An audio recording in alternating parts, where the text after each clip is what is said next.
Ainsi donc, puisque tout être pourvu de sentiments sent le malheur de la suggestion et court après la liberté, puisque les bêtes, même faites au service de l'homme, ne peuvent s'y soumettre qu'après avoir protesté d'un désir contraire, quelle malchance a pu dénaturer l'homme, seul vraiment né pour vivre libre, au point de lui faire perdre la souvenance de son premier état et le désir de le reprendre. Il y a 3 sortes de tyrans.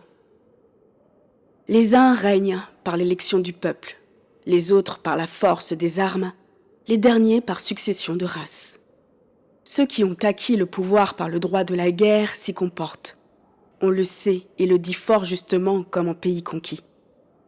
Ceux qui naissent rois, en général, ne sont guère meilleurs.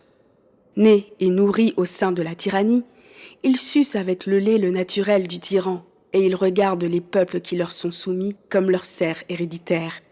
Selon leur penchant dominant, avares ou prodigues, ils usent du royaume comme de leur héritage.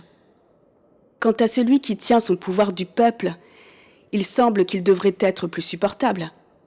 Il le serait, je crois, si dès qu'il se voit élevé au-dessus de tous les autres, flatté par je ne sais quoi qu'on appelle grandeur, il décidait de n'en plus bouger.